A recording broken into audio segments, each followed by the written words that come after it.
Bienvenidos a este video, en el cual aprenderán la estructura de las oraciones completivas de infinitivo.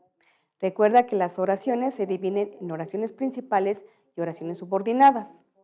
De estas últimas, estudiaremos las que se construyen con un verbo en modo infinitivo. ¿Qué es una oración completiva? En español, algunas oraciones subordinadas dependen de una oración principal cuyo verbo requiere de la conjunción que. Este tipo de oraciones se conocen como sustantivas o completivas. Ejemplo. El doctor siempre dice que los niños no comen suficientes verduras. El doctor siempre dice es la oración principal. Que es la conjunción que introduce la oración subordinada completiva. Los niños no comen suficientes verduras. En griego, las oraciones subordinadas completivas suelen omitir la conjunción que, de modo que adquieren una estructura que se conoce como acusativo con infinitivo. Acusativo con infinitivo. En griego, el sujeto de la oración subordinada se pone en caso acusativo en vez de nominativo y el verbo va en modo infinitivo en lugar de indicativo. Veamos un ejemplo. Tenemos la oración Sócrates sophos este, donde Sócrates está en nominativo, por lo tanto es el sujeto, sophos es el predicado nominal y este es el verbo, está en tercera persona del presente de indicativo. Esto es una oración simple. En el siguiente ejemplo vamos a transformar la oración anterior en una oración completiva. Tenemos nomitzo ton Sócraten sophon einai. Nomitzo es la primera persona del singular del presente de indicativo. Por lo tanto, es la oración principal. Ton Sócraten sophon einai es la oración subordinada completiva. Sócraten está en acusativo y por lo tanto es el sujeto. Einai es el verbo en infinitivo y sophon está calificando a Sócrates, por tal motivo también está en acusativo.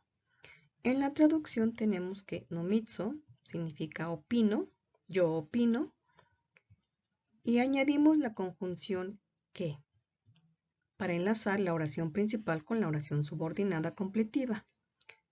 Hacemos la traducción del sujeto, Sócrates, la del infinitivo, lo convertimos en el verbo personal, concordando con el sujeto Sócrates, es sabio.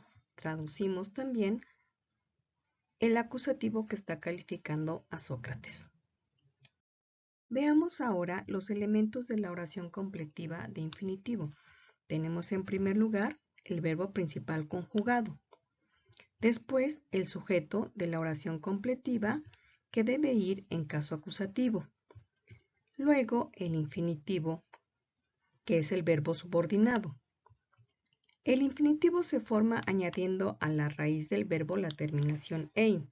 Tenemos por ejemplo el verbo luo, cuya raíz es lu, y agregamos la terminación ei. Entonces este es el infinitivo del verbo luo. Para traducir una oración subordinada completiva de infinitivo debemos observar lo siguiente. Después de traducir el verbo principal, poner la conjunción que. El sujeto en acusativo, traducirlo como si estuviera en caso nominativo. Y el verbo en infinitivo, traducirlo como un verbo conjugado, concordando con el sujeto en persona y número. Tenemos las siguientes oraciones. La oración principal está formada por el verbo nomitsusin, que es un verbo conjugado en tercera persona del plural del presente de indicativo, que junto con hoi barbaroi, que es su sujeto, forman la oración principal. La oración subordinada completiva de infinitiva, por su parte, está integrada por tus Helenas, isgirus e einai, donde tus Helenas está en acusativo y por lo tanto es el sujeto del verbo einai, que está en modo infinitivo. Isgirus, por su parte, es un adjetivo que califica a Helenas. Recordemos que el adjetivo concuerda con el sustantivo en género, número y caso. Para la traducción tenemos la oración principal, los bárbaros no consideran. Después debemos añadir la conjunción que para enlazar ambas oraciones. La oración subordinada completiva de infinitivo. El acusativo debemos traducirlo como si estuviera en nominativo, los griegos. El verbo en infinitivo debemos traducirlo como si estuviera conjugado y concordarlo con el sujeto, es decir, tenemos un sujeto plural, por lo tanto su verbo debe estar en plural. Y por último, el adjetivo, que también debe concordar con el sujeto. Y entonces nuestra traducción queda, los griegos son fuertes. Recuerda que una oración completiva es aquella cuya función es completar el sentido de un verbo principal. Como ya viste, eso es lo que hace una oración completiva de infinitivo. No olvides que la estructura de esta oración es un sujeto en caso acusativo más el verbo en modo infinitivo. Y al hacer la traducción debes cambiar el infinitivo a un verbo conjugado, el cual debe concordar con el sujeto en persona y en número.